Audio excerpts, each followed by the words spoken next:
compelling, gracious, the best, not the worst, the beautiful, not the ugly, things to praise, not things to curse.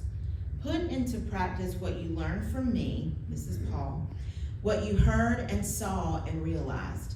Do that, and God, who makes everything work together, will work you into his most excellent harmonies. Aren't excellent harmonies so nice? Mm-hmm. Have you ever heard a harmony where somebody's not singing quite right? Mm-hmm. It's not that great, is it? It really messes it up. Now, I'm not saying don't make a joyful noise, but when you know that there is something that God can work you into his most excellent harmonies, I want to be a part of that, you know? But I'm going to say this as I follow these two very straight to the point, hard to swallow scriptures. These are not me all the time. So as I reviewed over my message and reread these passages, I thought to myself, Kim, you need to do better. I need to do better at focusing on the best, not the worst, the beautiful, not the ugly, things that are true and noble and reputable, authentic, compelling, gracious. We know what those other words are in the NIV and the King James, but as Eugene Peterson broke it down there, he made some more specific words that go with those scriptures. So, one challenge that I have for you after we leave tonight is in your Bible study time, look up in your Bible app on your phone or on BibleGateway.com these passages in the message and print them out or whatever and highlight all these words. Because if they're in your head or you make them your wallpaper on your phone or whatever you look at a lot, then you're thinking, oh, was that noble? Was that reputable? Was that ugly instead of beautiful?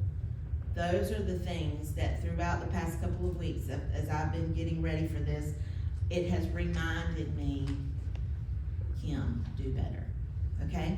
Now, I could stop there because let's be honest, those two passages are a sermon in and of itself, okay?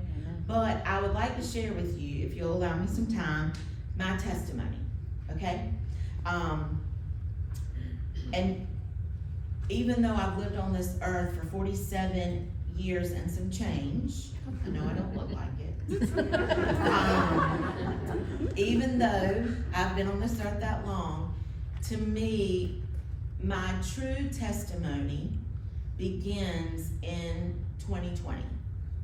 Because even though a lot of things happened in my life way before then, I think that the Lord really grabbed me by the shoulders and shook me from 2020 until almost the end of 2021, okay? And most of you already know the things that I'm gonna speak about, not the details, but you know the things that have happened in my life. If we're Facebook friends, you know everything because I put it all out there.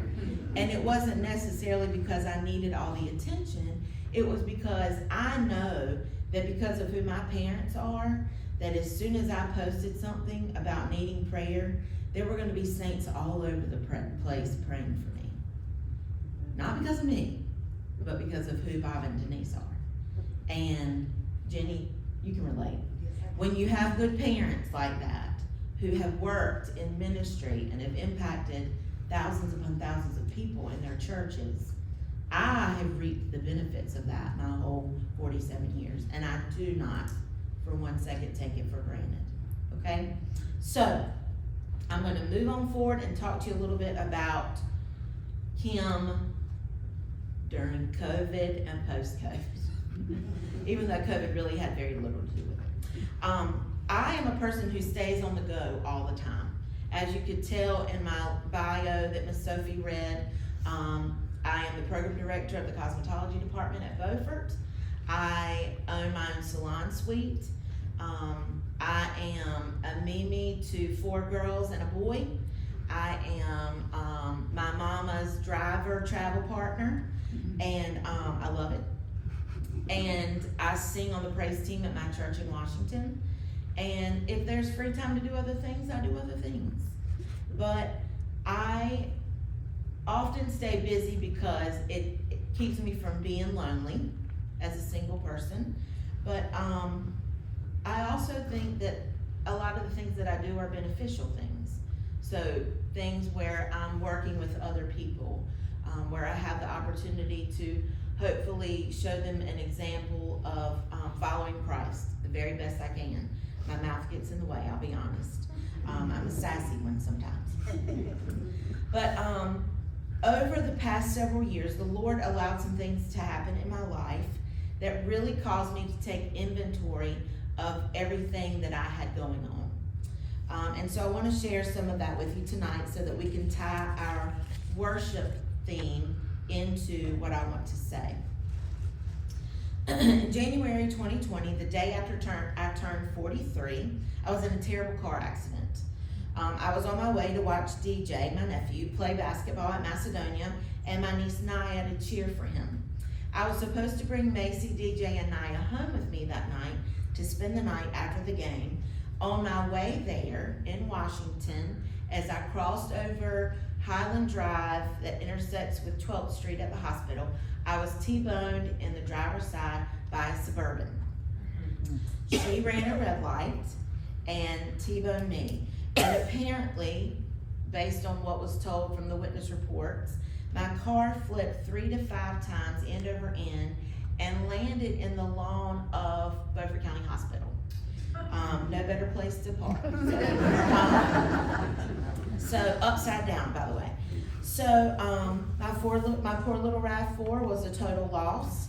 I walked away from the accident sore, badly bruised, with 16 stitches in my upper left arm. I also walked away afraid and anxious about knowing that I was going to be out of work for a little while. No car. I walked away annoyed and angry with the driver of the Suburban. Once I got to the emergency room, I discovered who the driver was, which made me even more annoyed because I knew her and wasn't a huge fan of her before then. So, look, I'm laying it all out for you tonight. This is me, okay? You're getting the cold hard truth. Okay. So overall, it was just a very inconveniencing time for me. And I know you're like, Kim, you survived a car accident. What is your problem? But for a person who, I have things I have to do. It's just me. I pay my own bills. I pay my car payment. I am in charge at the school. Who's gonna fill in? All these things go through my mind when that bump in the road gets hit, okay? So, my system got a little messed up of how things go. I stayed out of school just for a week, out of the salon for 2 weeks. I fought briefly with some issues of soreness, some nerve trouble at the site of the injury to my arm, but for the most part, thankfully, God had delivered me from what could have been a fatal or debilitating wreck. Amen. He was in that car with me, I know it. When I was hit, I didn't feel the hit. I heard it. I saw her coming in my peripheral vision, and I prayed. I gripped my steering wheel, and I prayed, God, save me. Please don't let me die. And I remember trying to relax my body, because I remember sometime in junior high school, when you learn fight or flight, and your body goes into shock, if you tense up, then like the injury to your body is even worse. I don't know why I thought that. Maybe the Lord did it to me. I just remember thinking, I did not open my eyes. I just remember thinking, just try to relax, try to relax, try to relax. I don't know if I did. I must have, because literally this is all that got hurt. So, with all that said, my eyes were closed. I didn't want to see what was going on while I was moving, and for just a few seconds, I felt like something held me in that car. During my recovery, though it was just a couple of weeks, I had all the help that I needed from my mom and dad and a couple of friends. I always had what I needed. Financially, everything was fine. Settling, the accident wasn't a terrible headache. Thankfully, the driver couldn't really fight me on whose fault it was. I think the biggest blessing was that I didn't have the kids with me. That the accident happened before I picked them up. Macy still asked her mom that day after they had seen me, not the kids, but after Kelly had seen me in the hospital, do you think we'll still get to spend the night with Mimi? So they love me a lot. Thank goodness. Needless to say, I needed some time before I had a sleepover with those three again. So year 2020, January 2020, that was already off to a great start for me. Then about 6 weeks later, we know what happened when COVID just about shut everything down. The economy went wacko, churches closed their doors and went online for the most part. Schools shut down for a while, everybody went to online learning, and that was tough for cosmetology. My mom fell down the attic steps and broke her wrist. So during the time we were out of work, we were taking care of her and looking after her. But she also had what she needed. You know, it wasn't a break that required surgery we were thankful for. Dad was with her, could cook, do all that stuff.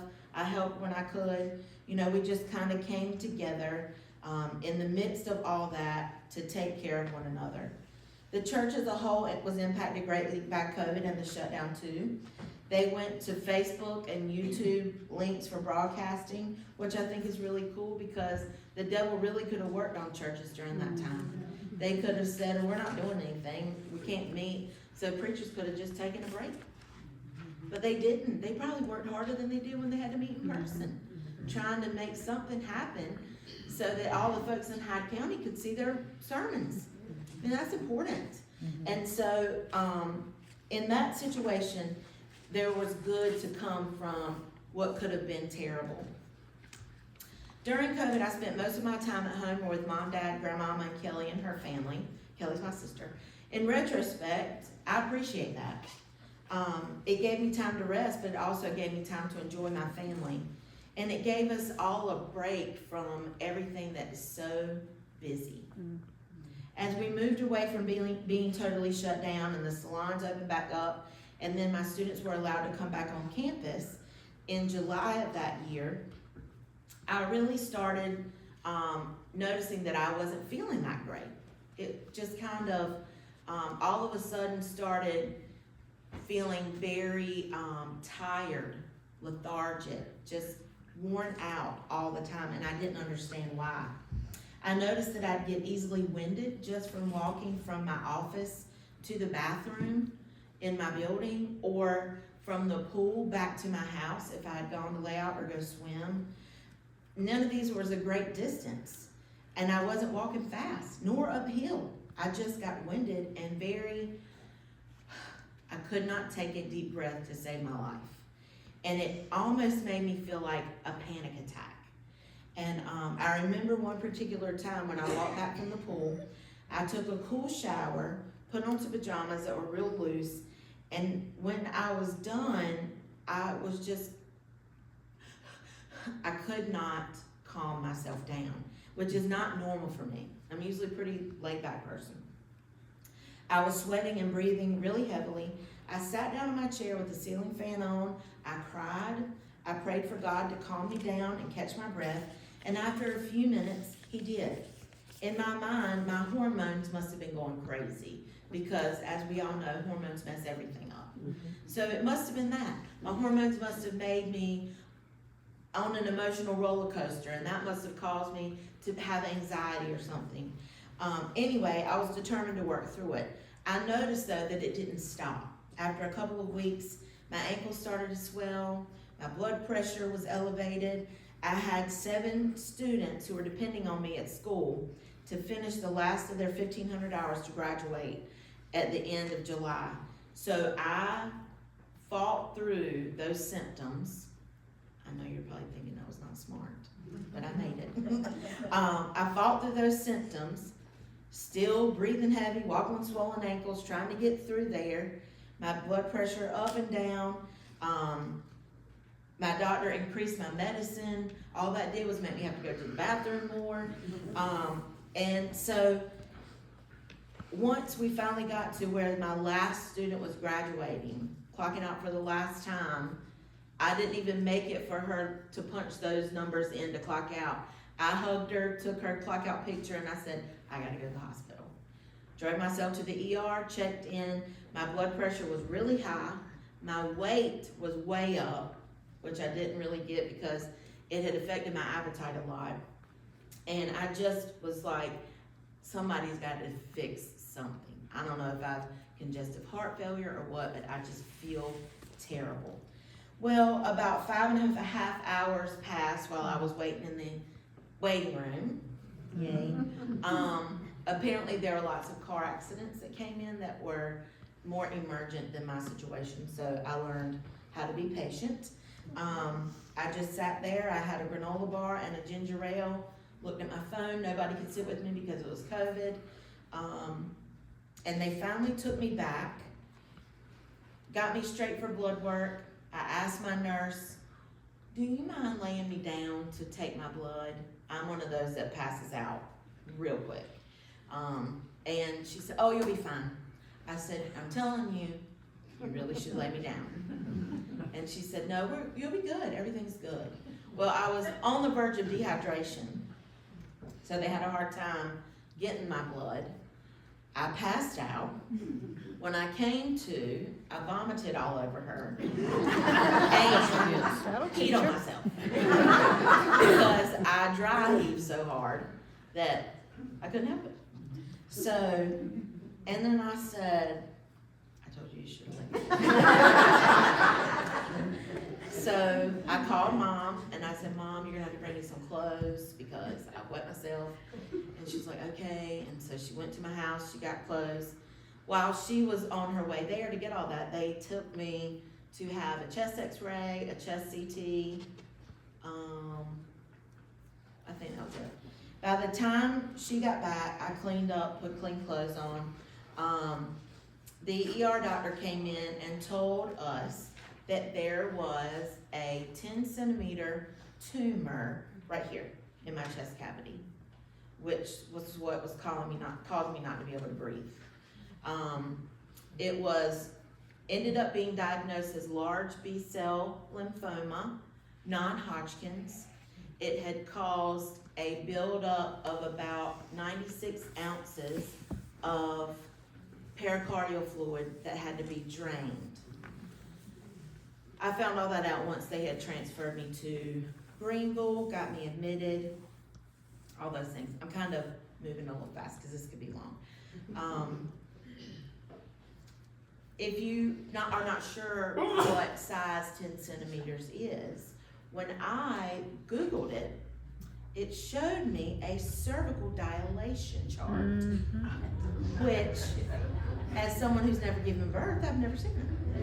So I had no idea how much 10 centimeters was. And it is the size of a bagel, not a baby.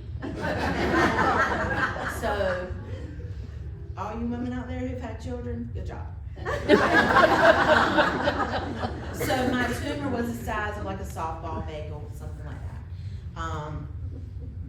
That's a pretty big tumor. And apparently it had only formed over just about 2 months' time. That kind of cancer is very fast growing. That was my first hospital stay. It ended up being 12 days. I was poked and prodded about 1 million times. I had a needle biopsy, I had the drain place, I had an IJ line, which is into your jugular, for my first chemo treatment, which was at the end of that 12-day hospital stay. They did all of it while I was there. I never had to go home and come back. They started chemo as soon as they confirmed my diagnosis, which I'm thankful for. After the first treatment, The tumor had shrunk about a whole 2 centimeters. My treatments were intense. I had 6 rounds of 4-day treatments, meaning they would start a bag on a Wednesday afternoon, and it was bag after bag at the same time 24 hours later until Sunday. I would leave to go home on Sunday. So it was 96 hours straight of chemo. And I did the 5 treatments that I had after the first one, I did really well with. The first treatment just about took me out. I was really sick after that. I got a really bad infection. I was hospitalized for another 9 days to get rid of the infection. It was tough. It was really tough. But while I was in the hospital, all the times that I was in the hospital for those treatments, Mom and I would, notice other patients who were there, some who were not going to live, some who were much older, whose bodies didn't have as much stored energy like mine does to feed off of, and I thought to myself, man, I'm so grateful, because this could be way worse. It could be so much worse. And so I was really, really thankful, really thankful. Also during that time, I was thankful for my relationship with my sister. Kelly is a nurse, and she was able to be with me probably during the worst times of that first part. She could explain everything to me that the doctor said, because when they confirmed my diagnosis that morning, I didn't even listen. Once they said that it was for sure cancer, I just quit. I couldn't listen anymore. I just blanked out. So later that day, Kelly told me, this is what we're gonna do. This is what's gonna happen as a result. This is what they've said is going on. And so it was nice to be able to have her give me the information that I didn't understand very well in terms that I could understand. During those times, there were people that were put in my path, aside from my family, like a surgeon, Dr. Oliver. I don't know if any of y'all know Dr. Oliver from Greenville.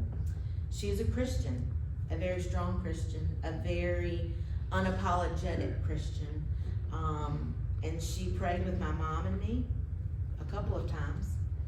I had a nurse during my first day who, I'm pretty sure was Pentecostal, because he got right down on the floor and prayed with me. Wow. And I don't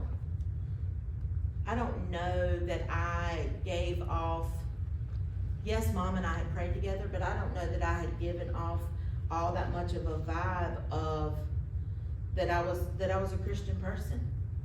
I kind of hope I didn't a little bit, because I love the fact that they were so bold in their witness, and to think that the cancer center has people like that working there, or at that time I was in cardiology, but anyway, same building. To think that they have that is pretty awesome, But during that time, car accident, COVID, cancer, 3 wonderful things. I really tried not to focus on the ugly, and Mom had to really cheer me on sometimes, because I had a hemorrhoid that I thought, this is worse than the cancer diagnosis. I mean, for heaven's sake. I thought, Lord, I got a tumor. I've been stuck like a pincushion, and now I have hemorrhoid. I laid over the end of the bed, and the doctors had to come and look at. I had never been, and I don't embarrass easily, obviously. But for heaven's sake, and I'm telling you, that about did me in, didn't it? And she had to pray over me after that hemorrhoid. And I took it home with me. I thought for sure it'd be gone by the time I no, that was bad. It was bad, y'all. So those little things, that part was the devil, I'm sure. Those little things were the things that I could have chosen to be ugly about and rude to people who were helping me, to mom, to my doctors, to my nurses and all that, over things that didn't feel good, that it was just one thing right after another. But I really, with help from people who were praying for me, with reading scripture, with reading a book that mom and I read together, I really tried to focus on the good that God was bringing out of everything that was going on that was bad. And by the time everything finished with cancer and I was in remission on December 30th, 2020, I thought, okay, we're good to go. I made it. We're all right. Everything's gonna be good to go. And then I fast forward a few months, and just about the worst thing that could possibly happen happened. And that's when my dad had his stroke. And if I could have cancer all over again and it would bring him back, I'd do it. Because that was the worst thing that has ever happened. The worst.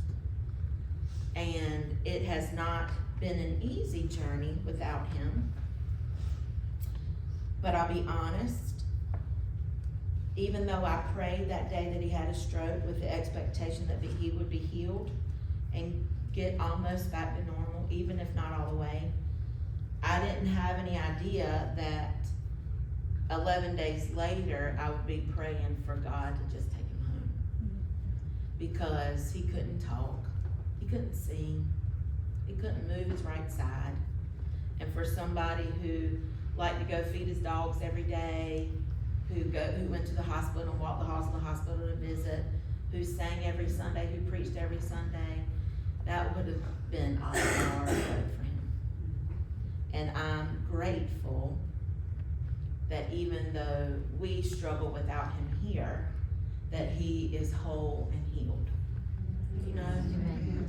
And probably don't have that extra weight on him that he tried so hard to get off. I'm looking forward to that one day. But you can obviously tell that I have to use humor and sarcasm to function. But I don't think Dad would want it any other way, because he loved to laugh. And it's easier for me to find the good when I know that there are things that can make me laugh through it all, you know? So, once we laid Dad to rest, on September 19th, 2021, we planned a service. Hundreds of people came to his homegoing celebration, which was absolutely amazing to stand up on that stage and sing and see so many people that I never expected to come to it, because they live far away, or it had been so long since we'd seen them. But to know the impact that he had on so many people was another thing that made me really take a look at what I was doing as a Christian woman. Not because I want to necessarily leave a legacy for him, but I need to leave a legacy for myself that is an example, a living example, a walking example, not just my words, but a walking example of what Christ expects from me. And that's hard. That's hard. Mm-hmm. To go back to this red part that I have in my message: make a clean break with all cutting, backbiting, profane talk. Be gentle with one another, sensitive. I'm not a gentle person. My words are not always gentle. I've gotten better, but I still struggle. Forgiveness was hard for me after my accident. To focus on things, to meditate on things that are true, authentic, compelling, graciousness. The grace that has been shown to me from what Jesus did on the cross of Calvary, and to think that I struggle to show grace to others, that isn't okay, you know? So, through all of this, everything that happened from January 2020 to September to 21, it allowed me to take inventory of my life and to focus on what mattered. And I understood that I needed to pray more, to read the Bible more, and to study it more, to spend more time with my family. My worship is different now, a lot different. It isn't always about the song. I haven't sung the hymn, "Oh Worship the King," in years until tonight. But those words, "As the deer panteth for the water," I haven't sung that in a long time. But that's, my soul longs after you. I mean, you worship differently when Jesus is the only thing you have. Sorry, I get sidetracked.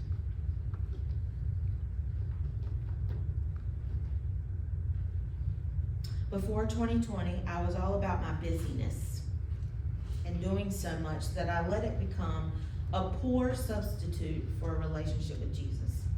I thought that my involvement in the church activities, church events, whatever, was enough. Or I let it be enough. I didn't think it was enough. I let it be enough. It took the place of what true worship is. And when I was looking up the word worship, sorry, I don't know why I did this. Here. I wrote down some words that came to my mind when I thought about the word worship. Hands raised, clapping, music, a guitar, drums, tears, thankfulness. You might have other words that you think of, but I also read that worship means respectful devotion, loving, honoring, and obeying God as He deserves our highest regard. Gratitude, being in awe of His holiness. We remember how great He is and behave reverently in His presence. That's big stuff. Big. Respectful devotion. That was big. I was like, respectful devotion.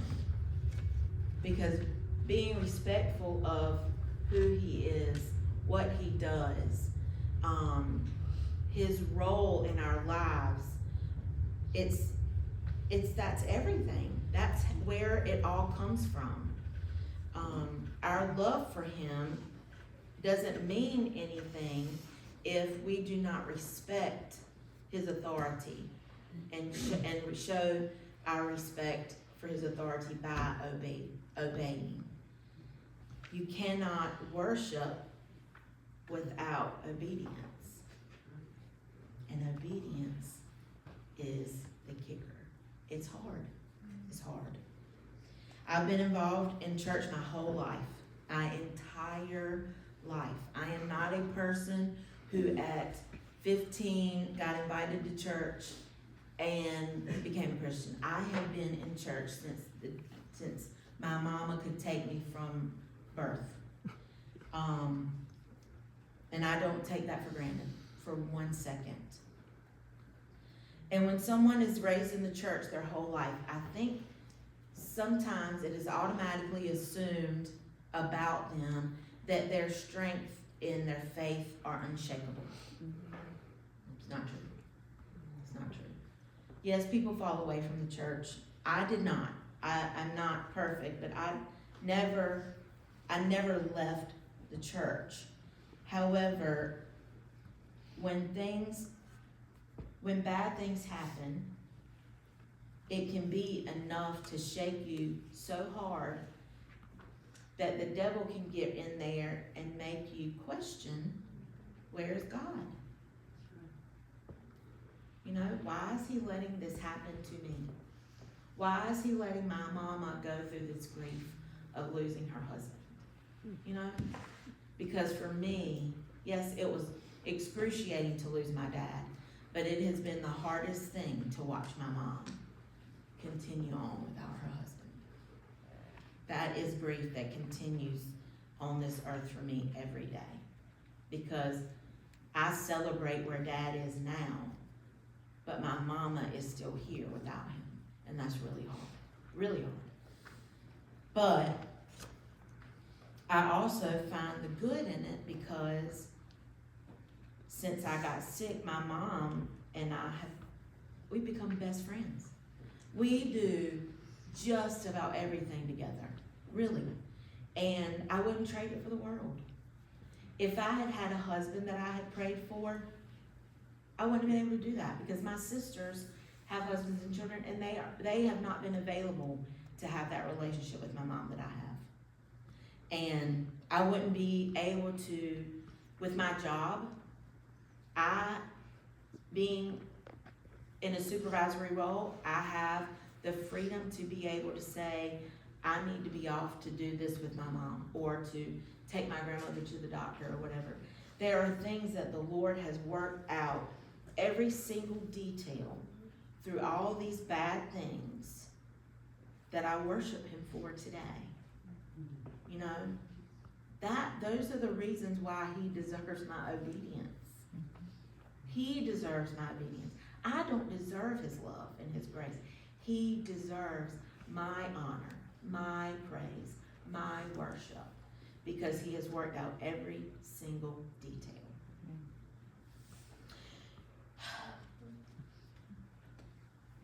I want to close with focusing on one more word that's in our theme song.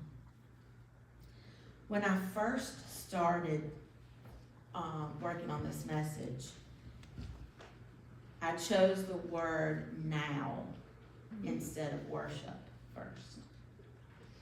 Then I changed my mind. Because now is something that I am all about. And I say that because I'm impatient. I like instant gratification. At the salon, I love to wax eyebrows because it's an immediate improvement. Just like now, you know what I'm saying? Haircuts are real quick. Color takes a little while. But I like things that, you know, I like DoorDash. You know, y'all don't get that. I know you don't have hair. If you do, you gotta pay $1,000. But when I was in the hospital, I didn't eat that food. Me and my mom DoorDash. Or we Grubhub, so she wouldn't have to go in Greenville traffic every time. But everything was right, it's right at your fingertips. Everything. And I am a very now person. And Mom will talk about needing something, like, Mom, just order it right here, Amazon, 2 days, free shipping. I don't have Amazon Prime. I have it. I'll put it in your address. I'll send it to you. You know, that's how I am. But in this song, it's saying to us, now is the time to worship. No matter what's going on in your life, as Tammy said earlier, where you've been, where you are right now is the time to give your heart. Now is the time, just as you are, to be respectfully devoted to God. To behave in reverence. Reverence. That word we shy away from a lot because everybody wants to be so, well, I gotta be careful. You know, I love the small church feel because of that word. And I'm not saying that we're not allowed to joke or laugh or whatever, but you get into a bigger setting where things are a little bit more relaxed and casual, and sometimes it just doesn't feel as reverent. You know what I mean? That's where I was going with it. Nothing disrespectful. But the word now is big. And for a person who is not a Christian, now is even more important, because you don't know what's going to happen in 5 minutes. You don't know what's going to happen overnight. So for people who do not know the Lord, now is the time to tell them, to teach them, to bring them. And for those of us who do know the Lord, now is the time to renew that, to stick with it, to see the good, not the bad, the beautiful, not the ugly, to rest in God's provision and His grace and His faith that sustains us every single day. That is where we are at this point. We have got to decide that now we will worship Him. I want you to close with me in prayer.